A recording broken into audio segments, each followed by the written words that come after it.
Hi, it's Tish Taylor with Concerned Citizens of St. John, and this is the Good Neighbor Podcast, where we talk about fence line truth to frontline advocacy. Today, our guests are Miss Jane Patton and Taylor Hodge, and we'd like to introduce you ladies. How are you today? Good, thanks. How are you, Tish? I'm great. So, I'd like to start with Miss Jane Patton over here. Hi, Jane. Hi, Tish. Jane, tell me a little about the organization and how you started with CL. Sure. So, Mhm. our organization is, as you say, CL, the Center for International Environmental Law, CIEL. Mhm. I have actually been with CL since 2019. And I'm now in my third position iteration of work with the organization. So officially, I'm a campaigner. I'm not a lawyer.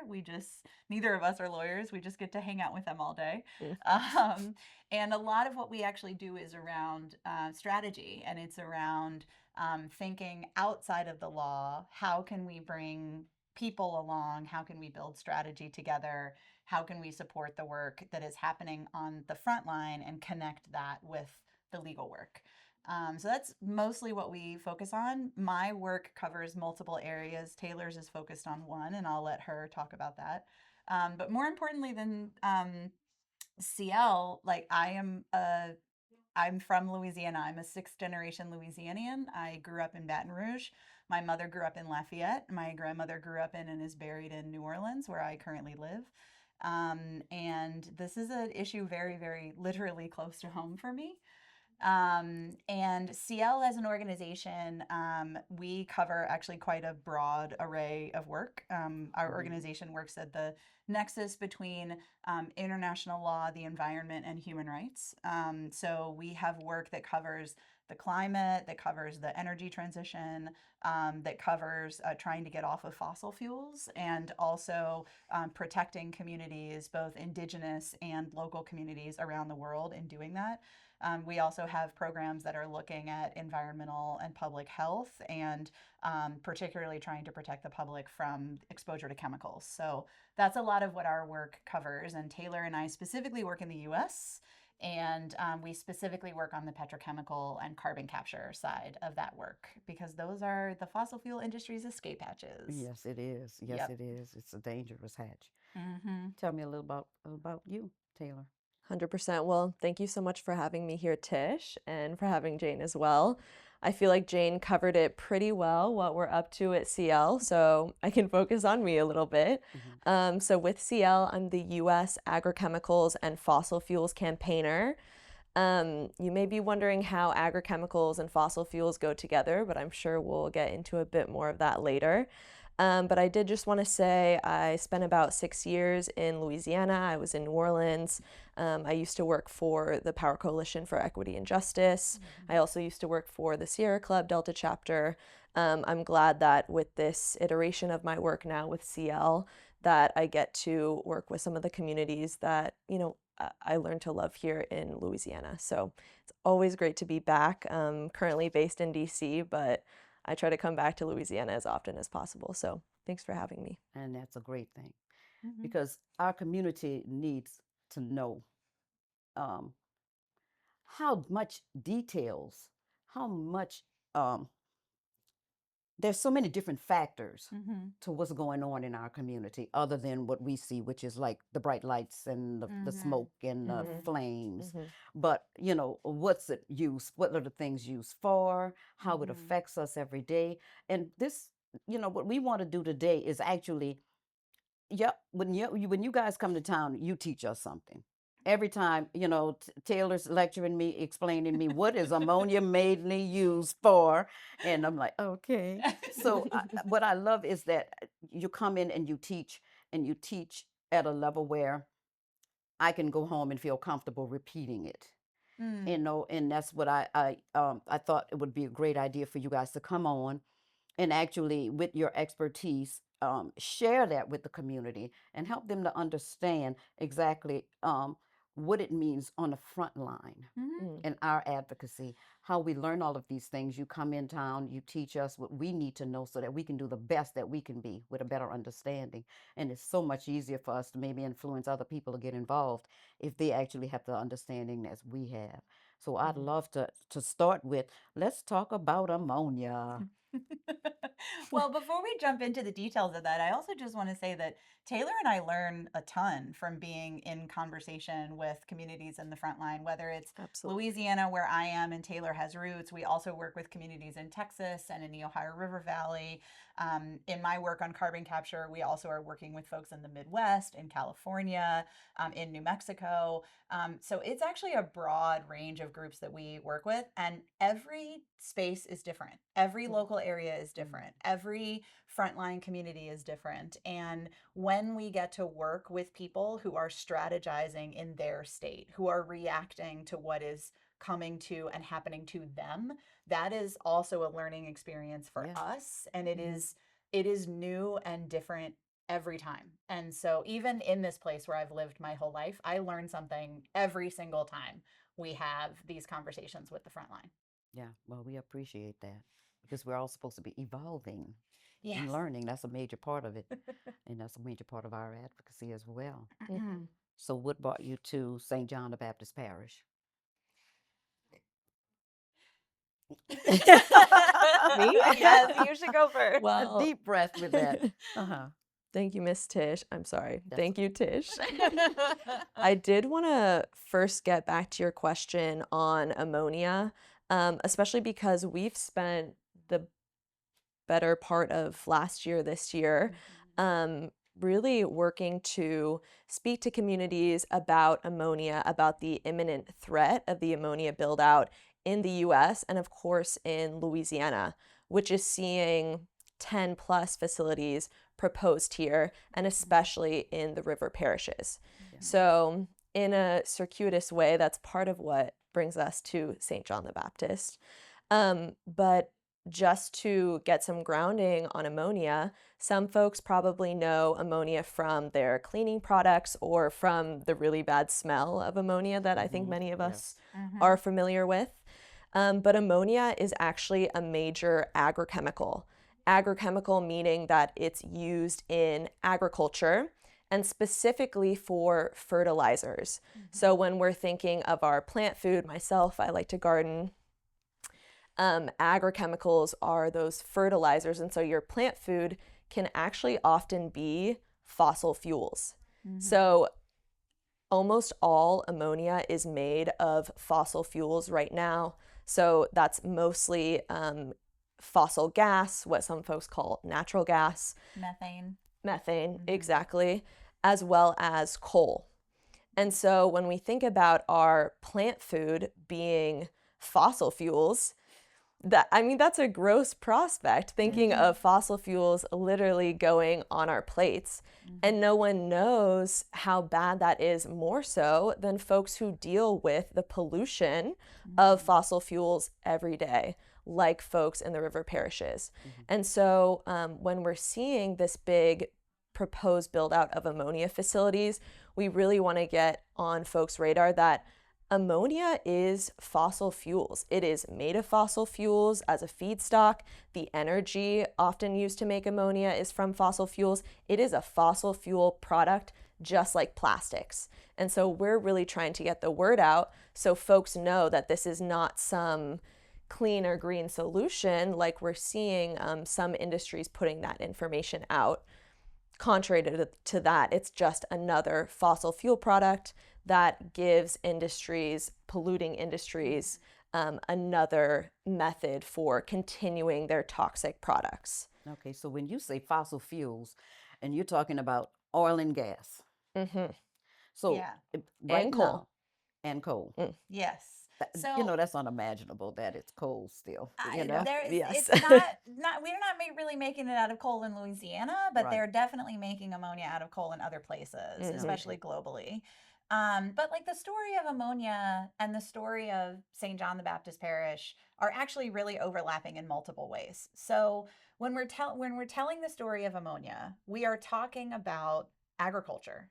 And South Louisiana, particularly the river parishes, the historical footprint of economic development around here is the plantation, which is an industrial agriculture site. Right. So when we're talking about ammonia, we are talking about the entire history of the Louisiana economy. We are talking about both the present day and the past. So you're saying our sugarcane farmers right now Yes. are fertilizing with something made with uh, oil and gas Yes, and sometimes coal, and coal. which is the other side of Louisiana's story, right? Like we for many decades, I don't know exactly, I don't remember exactly how long, but over 100 years, Louisiana was an agriculture-based economy, Right. and then increasingly after oil was discovered here, in I think it was the early 1900s, we became an oil and gas economy, and then those became really enmeshed as you go along the Mississippi River, which of course is a major trade route because it pulls in the whole watershed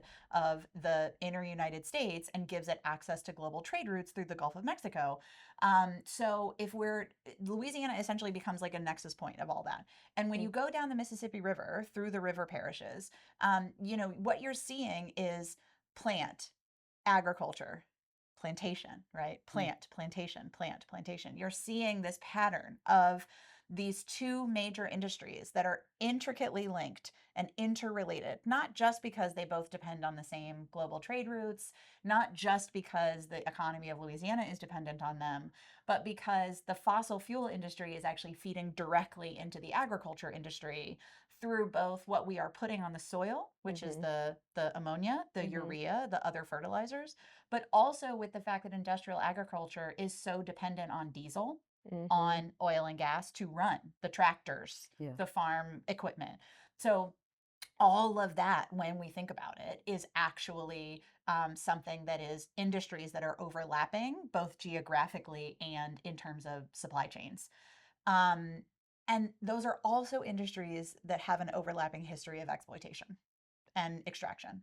When you can't think about a plantation without thinking about the exploitation and harm of people. Yes. And massive and millions of people worldwide, and particularly hundreds of thousands of people in Louisiana, in the Gulf South. We're talking about, I don't have to tell you, generations of exploitation Yes. and harm and destruction and dehumanization in the plantation agriculture system.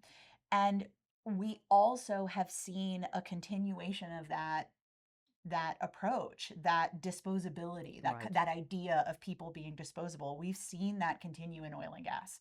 We've seen the state government pick the industry over people. We've seen the oil and gas start to make plastics in the 1950s, right? Plastics which are inherently indestructible but also disposable. And so Right. this sort of just perpetuates this system that has just a very heavy footprint in Louisiana.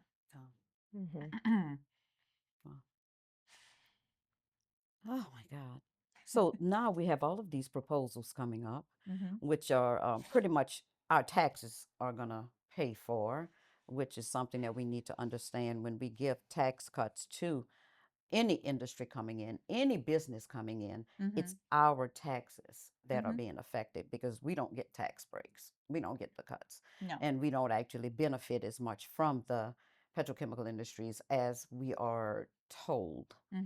So, with us learning all this information and understanding that we are supposed to back away from using the petrochemical industry and all of these products from them, what else can we do? How do you remove? Um, are there fertilizers without ammonia that are readily available? Are there? I mean, it's so convenient to have that water bottle that I can carry with me everywhere and just toss it when I'm done for it to just exist for eternity. How do we get past all of that? How do we say we know this? Now what do we do about it? And do you have any kind of answer for that? Well, I am. Can we Please. unpack a couple pieces of that Sure. question? Sure. So I want to talk about a couple different areas in there, which is you were asking about alternatives, right? And Yes. there's a question about alternatives to fertilizer, to ammonia, and then there's also the question about alternatives to plastics. Right. And I think those are two different questions that Mhm. that both have an interconnected answer. And Taylor and I can take those one at a time. You Mhm. ammonia, me plastics, I think. Gotcha. But I think even before we get to that, you also were asking about taxes, right? You were Yes. asking about the financial incentives that make this possible. And Mhm. I wanted to make sure we didn't lose that piece Okay. of it. So right now in the United States, the gas, methane, is a product in search of a market. What I mean when I say that is we've been pulling oil and gas out of the ground at such an immense volume for so long that we have actually flooded the global gas supply. We have more gas than we can actually use or sell right now in Louisiana. It's upwards of almost 10% of the nation's like strategic gas supply is here in Louisiana. It's stored in Louisiana. And there is also more out there in the market being pulled out of the ground than can even be stored here. So the oil and gas industry is looking for a place to be using their product. They want to sell it, they want to use it. They don't just want to burn it in the flares, right? Because they Yes. lose money when they do that. So they're looking for places to use it.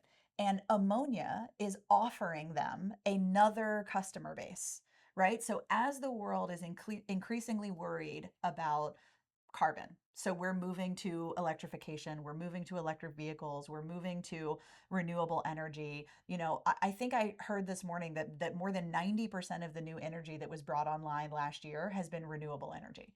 I mean, it's a massive amount of the new energy is overwhelmingly solar, wind, other renewable energy because that's what's cheapest to build right now. Mm. So the oil and gas industry is kind of freaking out because Right. they are Right. losing their reliable customer base. So now what they need to do is they need to look innovative. They need to say, okay, you don't want gas. That's fine. You don't want gas. What about ammonia? What if we turn the gas into ammonia? Do you want it then? And so that's actually where we are right now is the oil and gas industry is saying, we're going to take our gas product, we're going to turn it into ammonia. We're going to capture the carbon while we do it. So it's going to be blue ammonia. Mhm. And now we can sell it to you as ammonia. And the market is going, well, we only use ammonia for fertilizer right now. Like we don't have a use for all this ammonia. Mhm. We knew how to make gas-fired power plants, but like, can you make ammonia-fired power plants? Right? So the market doesn't really know what to do with that. So now they're coming up with all these speculative uses of ammonia, shipping fuel, other things. And Taylor can speak really directly to the fact that those are not real. Mhm. But what we are facing is even as they are looking for the creation of these, like the new applications of ammonia, they are getting a lot of money from the federal Yes. government to build out these ammonia facilities in Louisiana. Many people probably heard over the last few years that the Inflation Reduction Act, which was the Biden administration's flagship environmental legislation, and I say that with air quotes Yeah. because there were many problems enveloped in that. But in the last 10 months, what we've actually seen is a rollback of almost all of the renewable energy, hydrogen, ammonia tax incentives. Almost all Mhm. of the tax incentives that were part of that package, which was the only thing incentivizing companies to move off of fossil fuels, almost all of them have been rolled back, except one. Mhm. And the one that's still there is not even a tax break. It is a cash incentive for capturing carbon and injecting it under the ground, wherever that carbon comes from. It is a cash incentive from the federal government to pull that carbon either out of the smokestack from the industry or to pull it out of the air. Both types of projects are being proposed in Louisiana. And then to condense that carbon and run it through a pipeline and then inject it into the cap rock. Just drill a hole and directly inject it underground. Again, those pipelines, those wells are being planned for Louisiana. All of that is being directly incentivized by the federal government. Mhm. And in fact, without that cash, there is no basis on which to build ammonia plants. They don't have a market, they don't have customers, they don't have a use application. And as anybody who knows anything about markets will tell you, if you don't have somebody buying your product, you can make that product all day long. Yeah. But the government often plays a very unique role in creating markets, right? The government plays a role in creating all kinds of markets all the time. The government has a history of incentivizing the creation of new markets, and that is exactly what they are doing with ammonia. They are essentially saying, we're going to pay you to do this before you have customers because we think this is going to work. We think that this is that Yes. you're going to be able to find the customers by the time, it comes time for you to actually sell this product. And that's a big gamble with the public's money, especially when you look at the fact that that tax system has no cap. There's no limit. Right. And current estimates say that based on the change to that law over the summer, what we're looking at, the bill come due to us as the public, is upwards of $3 trillion if the oil and gas industry actually builds out at the scale that they've currently proposed For ammonia. something that there is no market for. For something there is currently no market for. But it does keep the petrochemical industries there. It keeps the oil, gas, and petrochemical industries Flowing. there. Mm-hmm. And it keeps all of us feeling like there's new economic development because they're building new plants, they're building new pipelines, they're building new wells. And these are all things that we're used to in Louisiana. But the problem is this carbon, Mm-hmm. this is not what we're used to in Louisiana. Right. Moving CO2 condensed through a pipeline and injecting it underground is unlike anything we have ever seen at scale in Louisiana, and it is dangerous, and our regulators have no idea how to manage this program. They don't know how to permit these pipelines or keep people safe. They don't really know how to permit these injection wells or keep people safe. And even the governor is admitting that the state agency doesn't have the staff expertise, doesn't have the people power, doesn't have the staff time to actually evaluate these applications well. And he said that because he put out an executive order a few weeks ago that said, okay, no more applications for carbon injection wells until we figure out what's going on. Right. And that to me signals a lot. So I just wanted to sort of pull out those pieces Yeah. and then go back to this idea of like, okay, if it's not ammonia that we're building out in St. John and St. James and St. Charles. Ascension Mm-hmm. and St. Charles Mhm. and Lake Charles, Calcasieu, Yes. if it's not ammonia, then what is it? What can we think about as either alternatives to the use of ammonia, but also alternatives to like the build out? For sure. And thank you, Jane, for providing that context. Oh, yeah, that's a lot. That was much needed.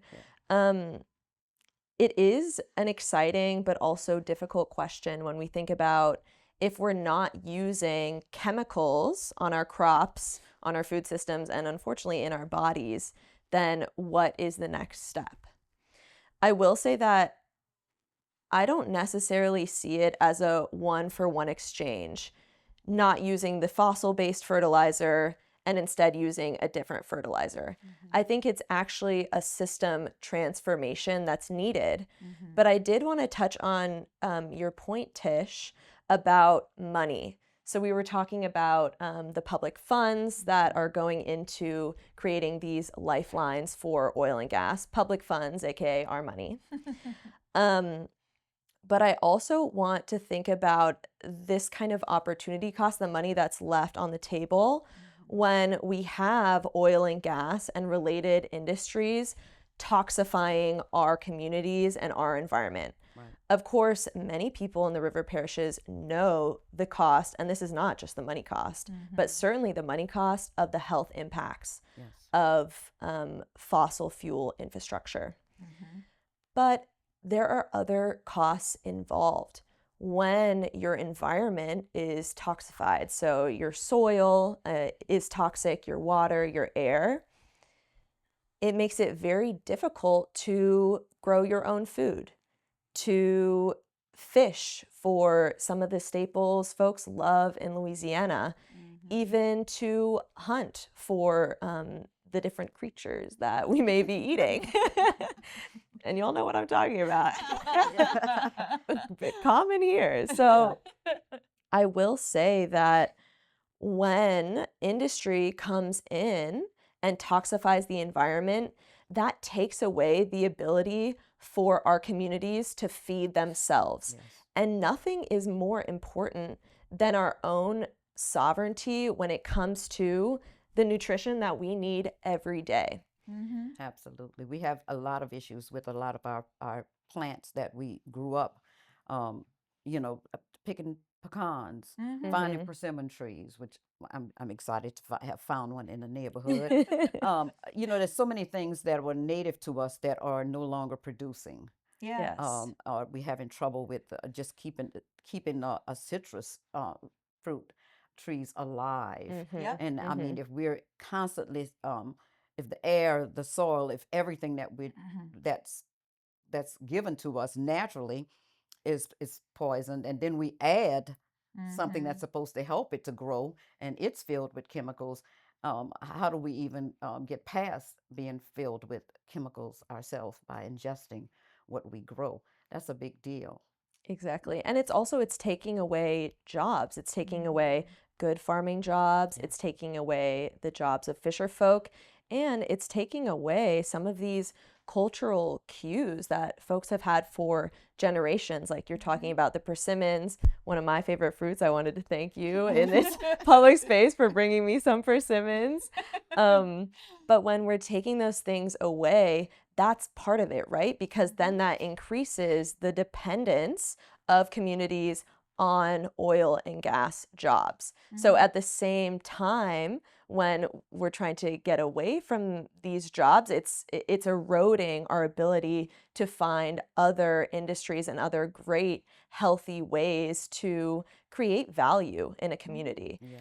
And And that's what I'll say. Yeah. I think it also just like really, I want to go back to your point about cultural touchstones, how like it really, people are really disconnected from their food right now. Hmm. And we're really disconnected from understanding where all of our clothes and food and hair products come from, right? And I think that there was a thing. I don't think you're on TikTok or Instagram, so you may not remember this, but there was a few years ago, or maybe last year, where there was a woman who was like, "Wait, I'm sorry, lemons come from a tree? Explain to me the lemon tree thing. They grow on trees, and you can just like pick them and eat Mhm. them off the." This was like a So whole thing on the internet. they just came from the grocery store, right? The grocery Well, store. I mean, if you think about it, like and if my that's all you've nephew, seen. my little nephew who's 9, who lives in Baton Rouge, he doesn't think lemons come from a tree. He thinks they come from a bin at the grocery store. Yeah. And I think that's actually true for like a lot of people until you are taught that food comes from the ground. You have to see videos of it, or you have to see pictures of it, or you have to have someone tell you about it. You don't just naturally know that food comes from the ground, that you can grow it, that they are plants, or that you Or can not hunt it. anymore. Hmm. Right. And so I think that, we're in this place where not only are we disconnected from our cultural foods, Yes. we're disconnected from the entire idea of food systems. And so much of our agriculture right now is actually based on like commodity agriculture and not even like the kinds of foodstuffs that we're talking. They're not lemons and persimmons, they're Right. soy and wheat, and which Corn. of course, like Corn. a lot of that is used for, human nutrition, but a lot of it is also used to fuel other industrial processes like factory farming of animals and things like that Ethanol. that are Hmm. actually not about um, people. They're not about nutrition. They're not about keeping us alive. And I think the other part of this, and this is something you asked about plastics, right? So thinking Hmm. about the plastic system, it is very difficult to talk to people about plastics because, on a number of fronts, how do you feed your family without plastics? Like we're talking about going to the grocery store, right? The bin in the grocery store that the lemons are in, that bin is made of plastic. Yeah. That, frequently you get lemons and they're in like a net mesh bag that's made of plastic and you just throw that away. Mm. Like I have tried to feed a family without using plastic, and first of all, it's impossible. Yeah. And second of all, you know how much time that takes? Yes. I don't have that kind of time. Hmm.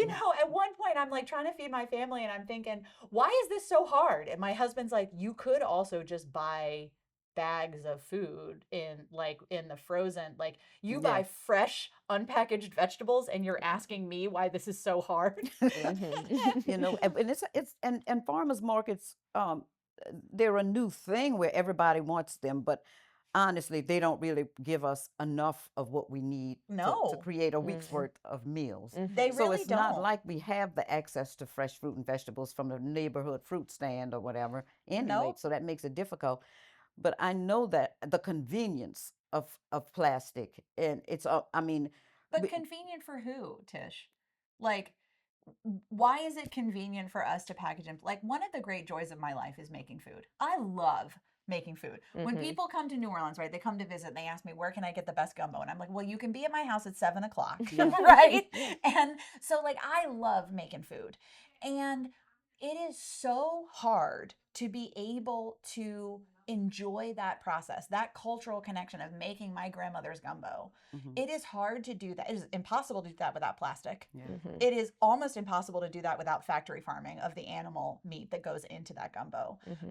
It is really hard to find and make the time to do that. But it is very convenient for the industry for me to be spending more time working productivity during the day than it is for me to be spending that time making meals for my family. It is better for the industry for me to find the single use, the quick meals, the things that come in plastic convenient.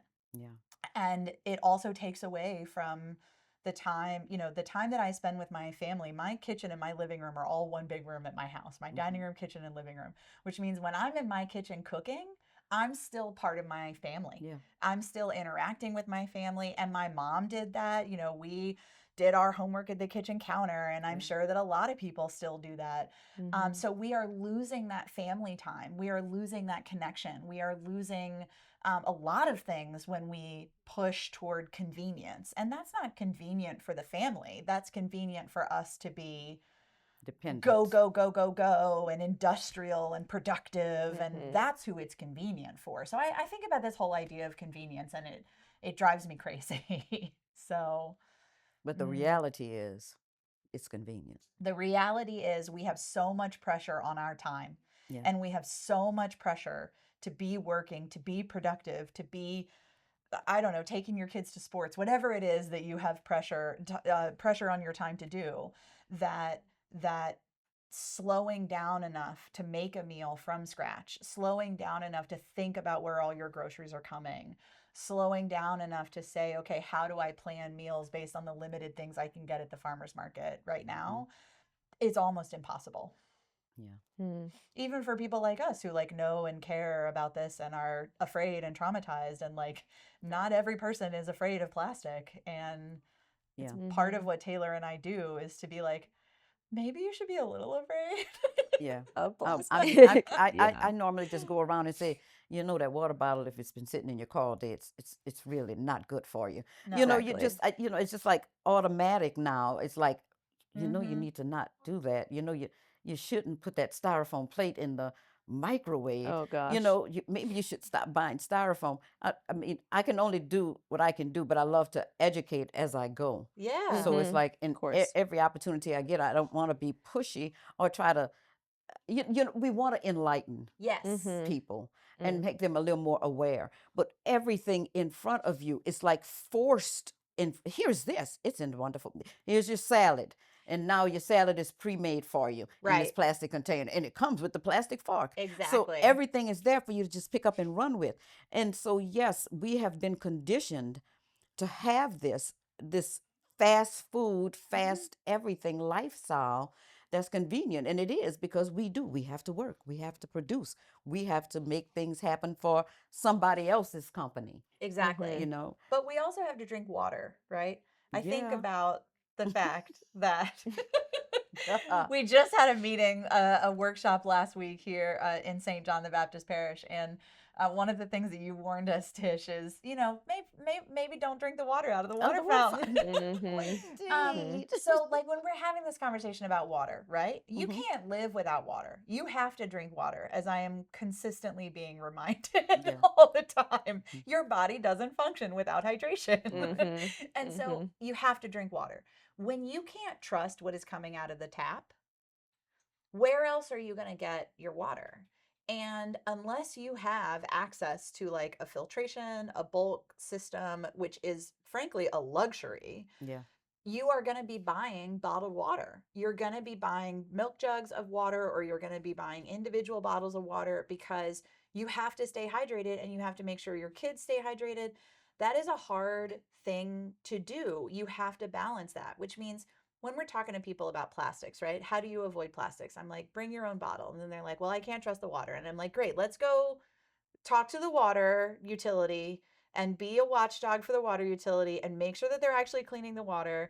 And then let's go look at what the industry is putting in the water and why we can't drink the water out of the water fountain. Mm-hmm. And suddenly you're like, whoa, I just needed to drink some water. All I needed was a glass of Yes. water that won't kill me, Yes. that But won't hurt me. And that's exactly. so difficult.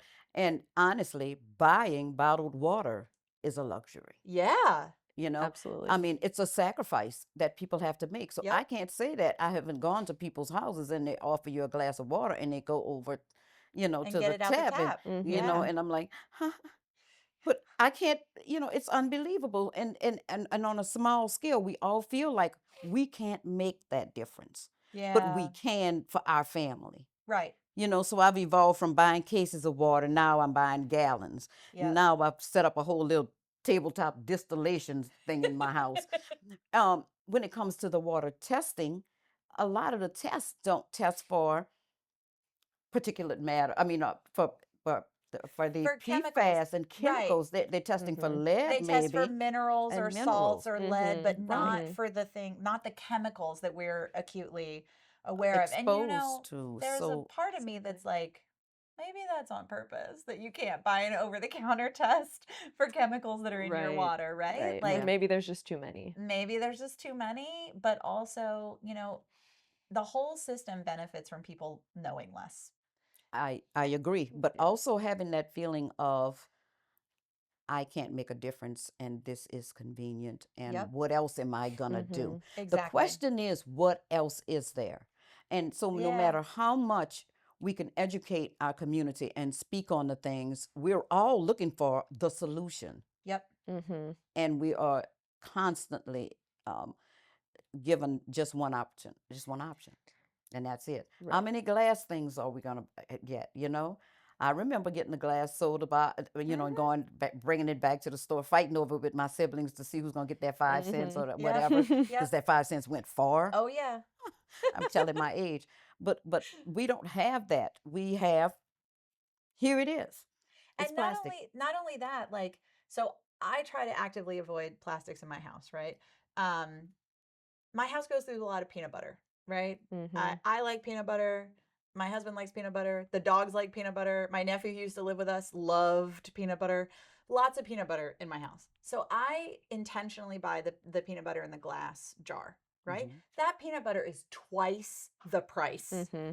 as the stuff in the plastic jar. So even making the choice to avoid plastics in any case is a luxury. Yeah.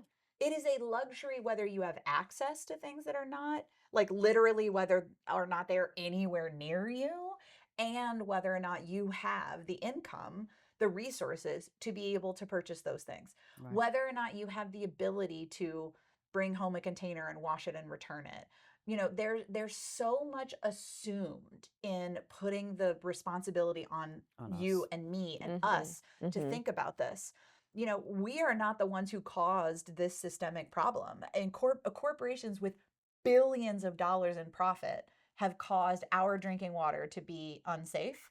So why are you and I having to worry about tabletop distillation systems to make sure that Mm-hmm. our water is clean Right. when, like, I don't know about you, but I look at my bank account every day and I'm like, oh. Yeah. And Especially right now, right. everything is going up. And all these companies are out there with billions of dollars in profit. And then they're like, give a hoot, don't pollute, recycle. And then you're like, what?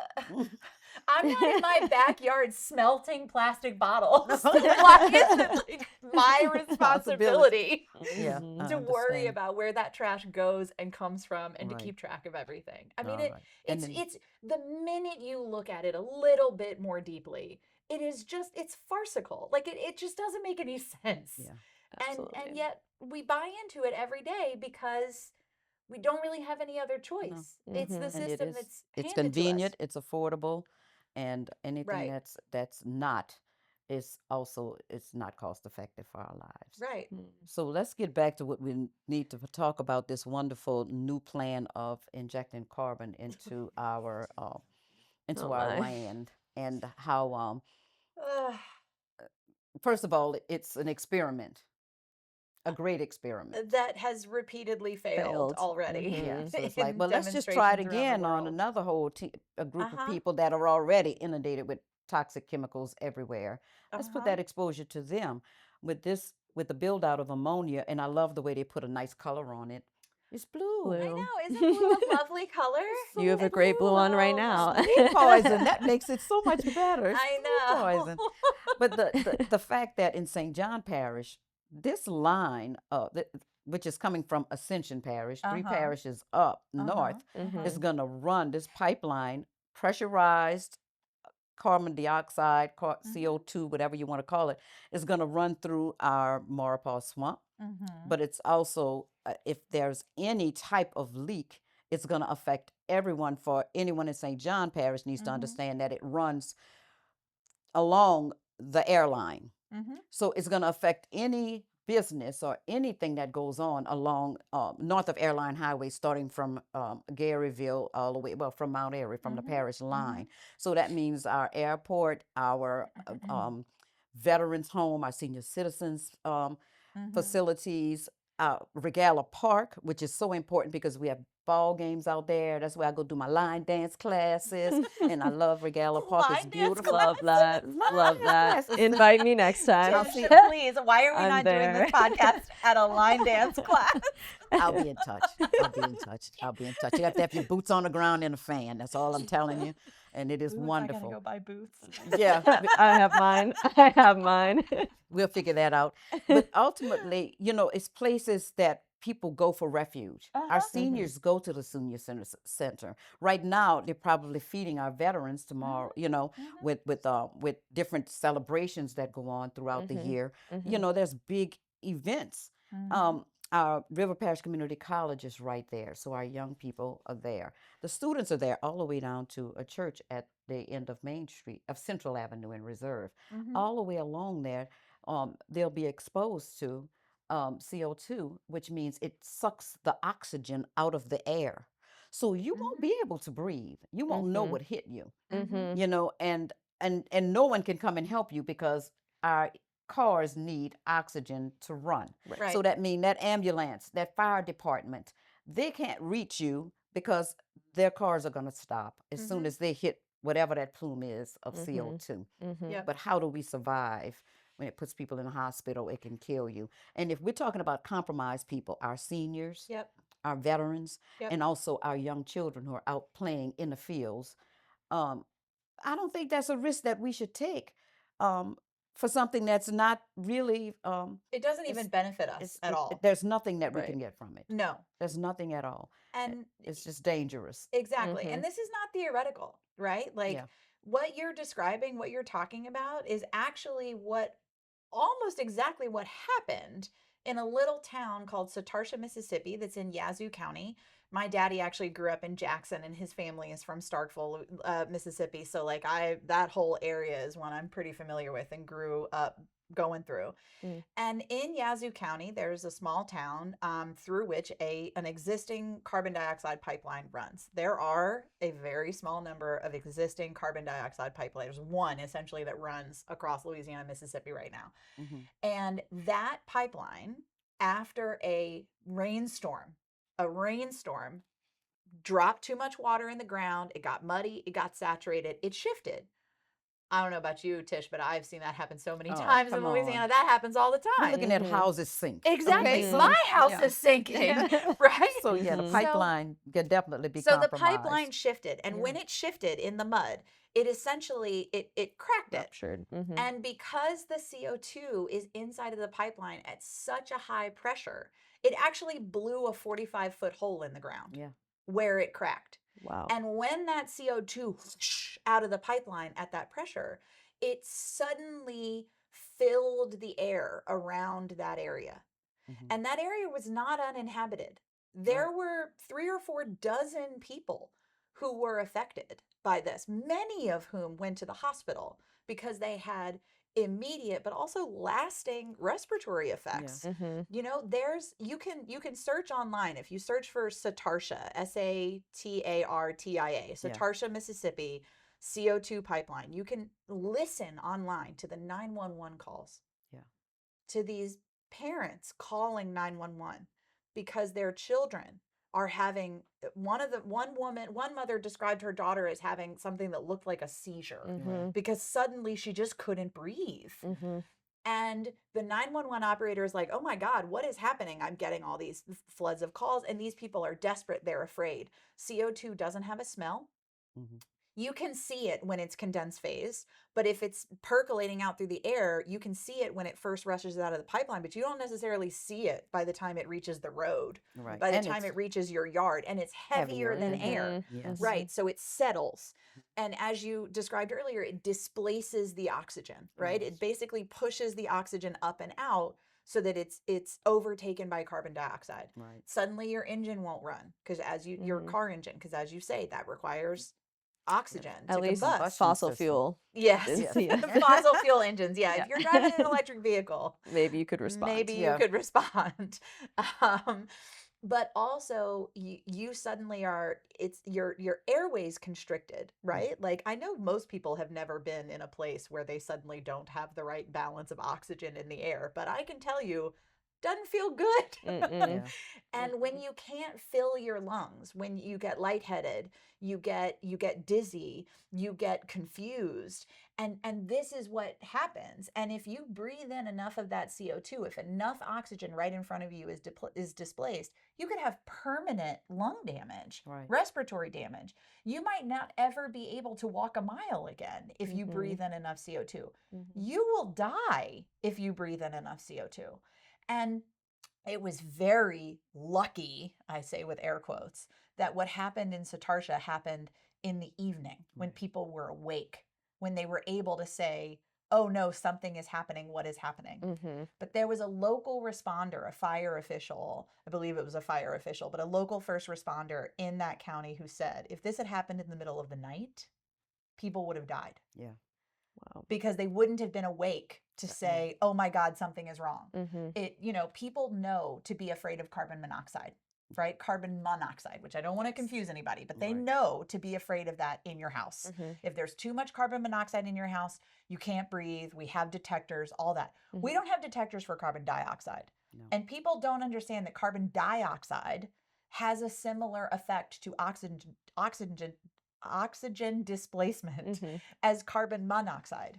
And if we are suddenly collecting, concentrating, and pipelining through CO2 on a scale we've never done that before, we are going to end up in a situation where people are going to get hurt. Yes. More and more and more people. Because when these pipelines fail, and they do fail, they fail catastrophically.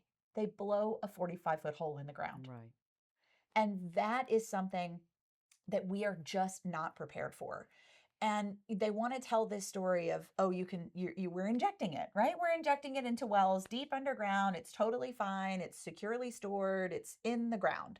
What they don't tell you is that every currently operating CO2 injection well in this country is currently leaking or has been leaking within the last year. And when I say every, I mean the two currently operating carbon dioxide injection wells in this country. They're both in Illinois, and they have both been leaking within the last year.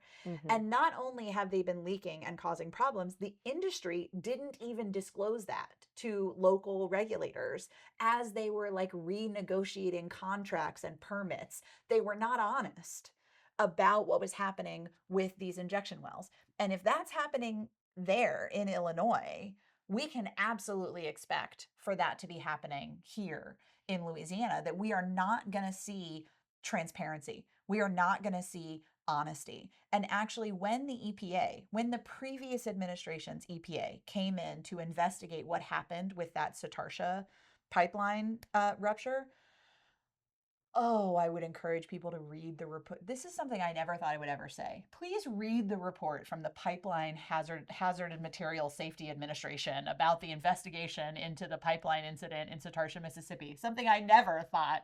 But the company was aggressively resisting investigation. They lied to the regulators. They hid things. They they did things at night after the regulator said you need to do this while we're here. They were aggressive. In one instance, one of the investigators said that she actually felt physically unsafe.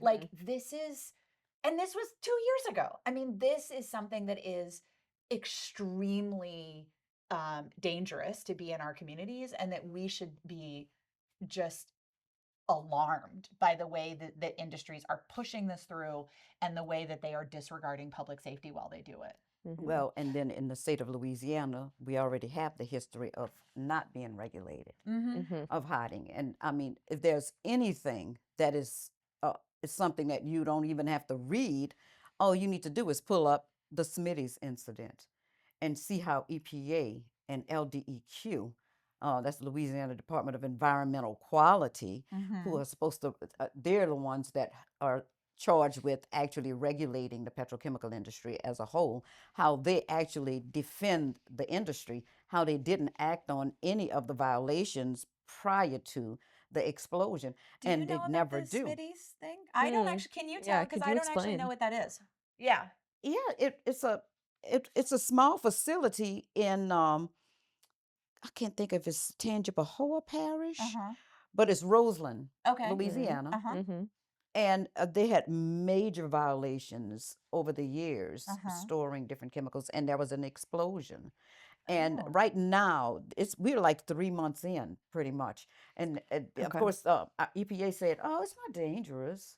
They didn't send anyone to clean it up." But when I tell you, we had someone come and speak, and she said that it was raining oil on her home. Ugh. This was just a few months ago? Yes. Oh, Roseland. Roseland. You know I what? didn't know what Okay, that I think I means. saw The this. Smitty's is the company. Okay, got it. Okay. The company. Raining oil. Raining oil on her Wow. house, and the government told her, just wash it off. The car, everything. They're washing it. It's now, of course, gone into the waterways. So now The there's the oil field soil. and the soil. And so now it's a big deal. And it's a big deal because that community has a lot of wealthy people who spend their time there, their luxury time there. And this is Oh. supposed to be like their oasis, Like a their vacation. vacation Oh. place Oh, well, where we it's have supposed to to be protect the rich safe. people's vacation Well, place. you know, and so now it's like some person who owned a large amount of land actually hired an independent person to come and check the soil and all of that because they have the money for that. We don't have that. We don't have that. So that means we have to trust that the government is going to come in and do what they're supposed to do. And so far, what the government is supposed to do is defend the petrochemical industry. And that's the unfortunate part of this. So if there is any issues with any leaks or any type of thing, unless it's a major explosion, we won't know anything about it. It'll just be hush hush, and nobody's holding anyone responsible for it because they know that they pushed this, which means if they pushed it, that means that they can't come back and say this was tragic, or this was a bad decision, because that means it comes right back to the people who wanted it here in the beginning. So it's a hard pill to swallow that they were going to shove yet another form of pollution and another form, another threat to our livelihood, Right. for the sake of the petrochemical still trying to exist Right. in our world. Well, and it's not just one new toxic substance, but actually two, because the ammonia is, of course, the primary toxic gas which would be produced, and then the CO2 is just a byproduct that they'd want to do away with. So we're looking at two toxic substances moving into Louisiana communities. And understanding that what they're saying is because of this global warming, which people deny, because the CO2 is hurting the earth, we're going to say, well, we're not going to stop producing what we produce.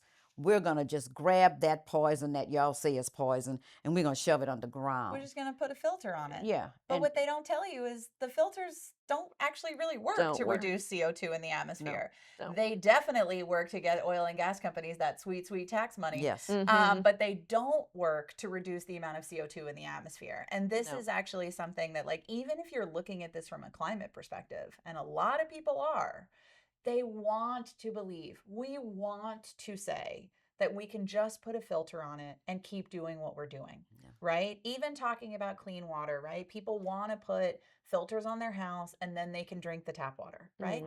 But that's not a systemic, that's not a real solution. Not only that, you don't even know that you're getting all the stuff out of your water that's dangerous, right? What we do know with this process of filtering and moving and injecting the CO2 underground is that that whole process actually requires so much energy that the most recent research shows that doing that actually releases more carbon into the atmosphere than it captures. Good Lord. Which means, like, this whole thing that we are incentivizing oil and gas companies to do by giving them these cash incentives. This whole thing is super dangerous. It doesn't work to reduce CO2. It does work to be a massive redistribution of public funds to the oil and gas industry. And it doesn't provide jobs, right? I've heard somebody said last week in the workshop we were having locally about how these things are financed and how we think about economics. And I want to get back to that with a question for you, Taylor. But like, somebody compared to the fact that, like, oh, we are giving up all this safety, all this land, in many cases, our homes for people in areas like Modeste who are being displaced for the sake of the amount of employment of like a couple Applebee's. Yeah. Right? Like, that's what we're looking at here. These are not real jobs, and they don't pay as well as the industry says they do, and they're not going to people who are of the local community. You know, it's a real problem. But a lot of the conversation that we were having last week, and you mentioned this as well, Tish, around like the choice, right? This is what we have. This is what we have. This is what's on offer. Right. But like, what are the other kinds of choices that local communities have, right? If it's not a blue ammonia facility, then what is it? What are we talking with communities about that they might build otherwise? For sure. And Tish, I mean, we were talking about this also last week with your idea for solar for all. Solar for all, man. Solar for all. Y'all, it had a song. It was amazing. It was a beautiful song. I hope it's recorded. Anyway. I believe the children are our future. Agreed. It would be great if I can go before our LDEQ and actually sing that, to them that our children are our future. It. We're gonna be in the background. Just bringing it, full circle is the children are our future.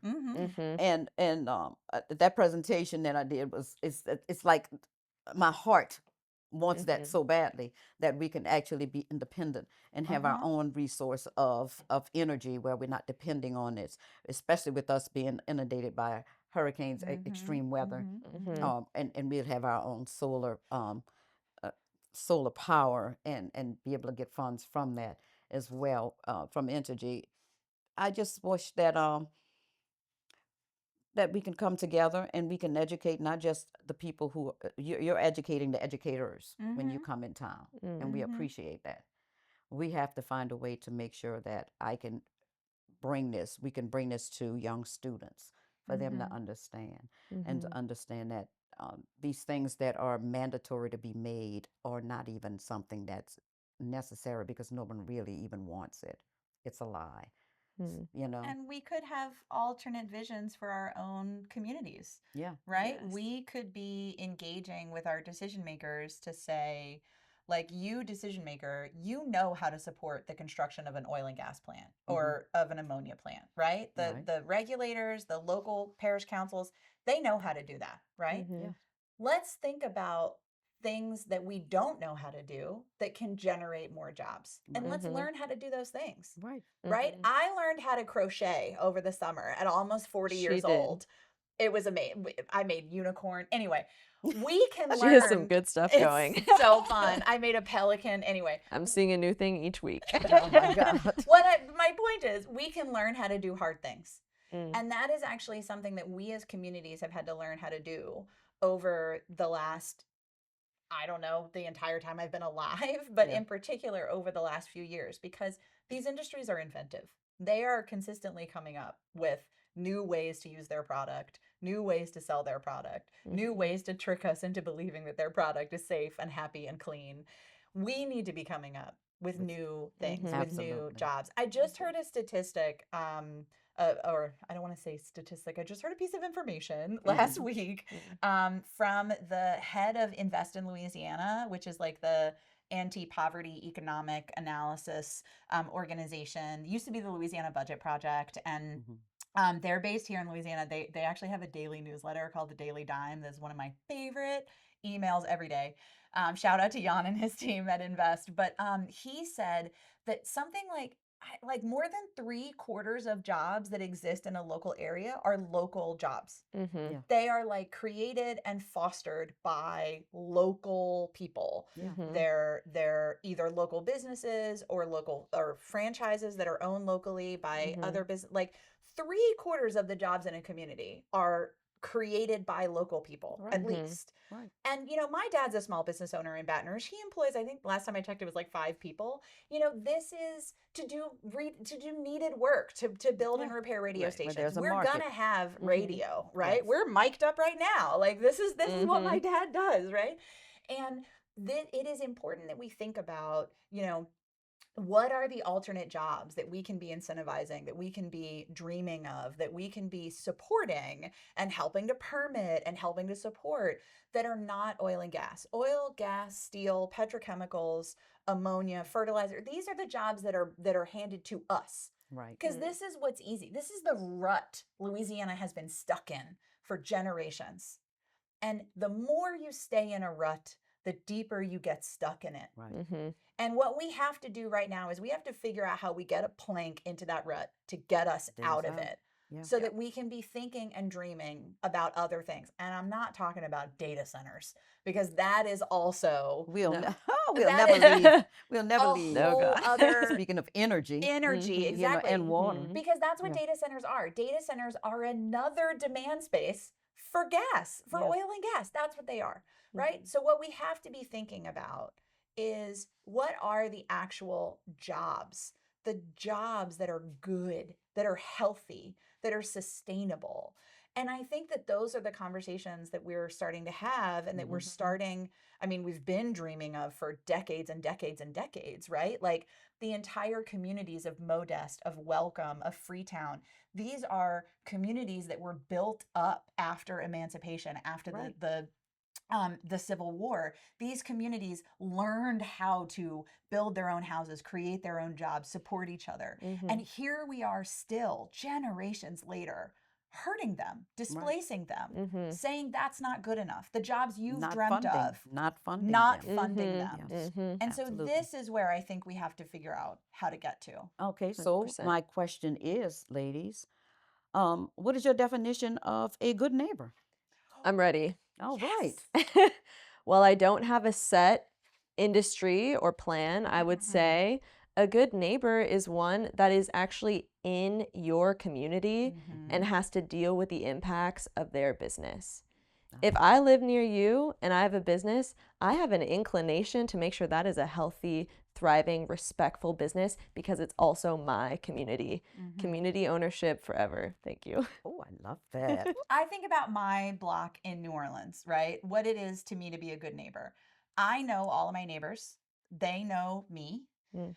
I know that when I need to fix my fence, my neighbor is going to cross the street to come help me fix my fence, which has actually happened more than once. It's a very, very tricky fence.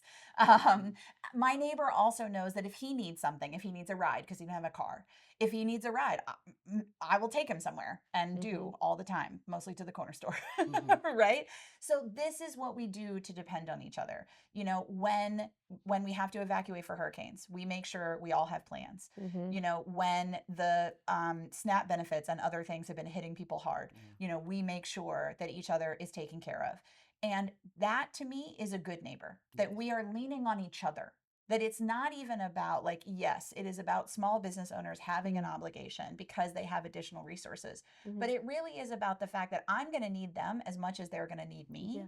And that is absolutely something that we have to keep in mind, that we are not hurting each other. We are helping each other. We know each other. Yes. And we are there and we are present. We celebrate together. We grieve together. We plan together. Like, this is what I think of as being a good neighbor. Oh, that's wonderful.